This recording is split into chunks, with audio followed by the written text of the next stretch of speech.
ಇವು ಆಗಬಾರ್ದಾಗಿತ್ತು, ಇದು ಆಗ್ತಾ ಇದ್ದಾವೆ. ಹೀಗಾಗಿ ಒಟ್ಟಾರೆಯಾಗಿ ಮೋದಿಯವರ ಈ ಭೂಪೇಂದ್ರ ಯಾದವ್ ಅವ್ರ ರಾಜೀನಾಮೆ ಅನ್ನೋಕ್ಕಿಂತಲೂ ಅವರ ಕೈಯಲ್ಲಿ ಅಧಿಕಾರಿಗಳ ರಾಜೀನಾಮೆ ಅಥವಾ ಅವ್ರು ತೆಗೆದಾಕಿದ್ದು ನಿಶ್ಚಿತವಾಗಿಯೂ ಒಂದು ದೊಡ್ಡ ಹಗರಣದಲ್ಲಿ ಆಗಿದೆ ಅನ್ನುವಂಥದ್ದು ಈಗ ಕೇಳಿ ಬರುತ್ತಿರೋಂಥ ಮಾತುಗಳು. ಅದಕ್ಕಿಂತ ಮೋದಿಯವರು ಯಾವ ರೀತಿ ಉತ್ತರ ಕೊಡ್ತಾರೋ ಅಥವಾ ಶಾರ್ ಅವ್ರು ಯಾವ ರೀತಿ ಉತ್ತರ ಕೊಡ್ತಾರೋ ಬೇಡ, ಸ್ವತಃ ಭೂಪೇಂದ್ರ ಯಾದವ್ ಏನು ಕೊಡ್ಬೋದು ಅನ್ನಿಸೋದು ಅಷ್ಟೇ ಮುಖ್ಯದ. ಬಟ್ ಒಂದು ಥಿಂಗ್ ಏನಪ್ಪ ಅಂತಂದ್ರೆ, ಒಂದು ವಿಷಯ ಏನಪ್ಪ ಅಂತಂದ್ರೆ, ಈ ಮೋದಿ ಅವರ ಕ್ಯಾಬಿನೆಟ್ದಲ್ಲಿ ಇದ್ದಂಥವರು ಓಪನ್ ಆಗಿ ಬಂದು ಚಾಲೆಂಜಿಂಗ್ ಆಗಿ ತಮ್ಮ ತಪ್ಪನ್ನು ತಾವು ಒಪ್ಕೊಳ್ಳೋಕ್ಕೂ ಹೋಗುವುದಿಲ್ಲ. ಹಾಗಂತೇಳಿ ಇವತ್ತು ಮೋದಿಯವರು ಆಜ್ಞೆ ಮಾಡ್ರೆ ಅಲ್ಲಿ ಇರಲಿಕ್ಕೂ ಹೋಗುವುದಿಲ್ಲ, ಬಿಟ್ಟು ಹೋಗ್ಬಿಡ್ತಾರೆ.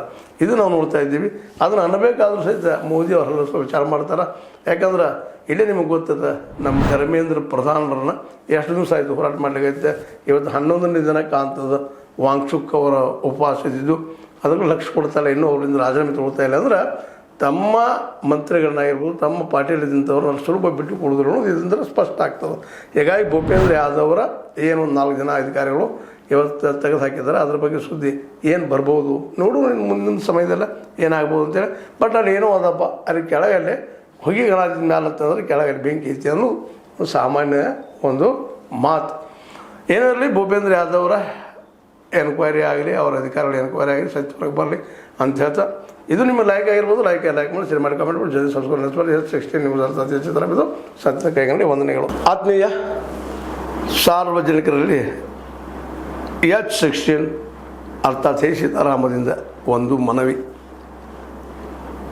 ಈ ಸಂಸ್ಥೆ ಭ್ರಷ್ಟಾಚಾರ, ಅನ್ಯಾಯ, ಅತ್ಯಾಚಾರಗಳಿಂದ ನೊಂದವರ ವೇದಿಕೆ. ಅನ್ಯಾಯಕೋರರ, ಭೂಗಳ್ಳರ, ನಶಾ ಸಾರಾಯಿ ಮಾಫಿಯಾಗಳ ವಿರುದ್ಧದ ಧ್ವನಿ. ರೈತರ, ಕೂಲಿಕಾರ, ಕಾರ್ಮಿಕರ, ಬಿದ್ದ ಸಮುದಾಯ ಜನರ ಧ್ವನಿ.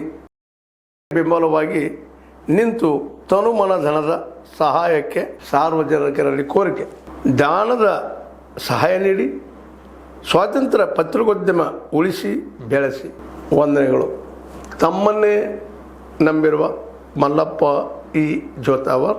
ಈ ಕೆಳಗಿನ QR ಸ್ಕ್ಯಾನ್ ಮಾಡಿ ಅಥವಾ ಈ ನಂಬರ್ ಅಂದರೆ 7411402405ಗೆ ಇಲ್ಲ 9686864852ಗೆ ನೀವು ಫೋನ್ಪೇ ಮಾಡಿ, ಪೇಟಿಎಮ್ ಮಾಡಿ ಅಥವಾ ಇನ್ನಾವುದೇ ಮಾಧ್ಯಮದಿಂದ ಗೂಗಲ್ ಮೂಲಕ ಸಹಾಯ ಮಾಡಿ ಈ ಪ್ರಾಮಾಣಿಕ ಪತ್ರಿಕೋದ್ಯಮವನ್ನು ಉಳಿಸಿ ಅಂತ ಮತ್ತೊಮ್ಮೆ ಮನವಿ.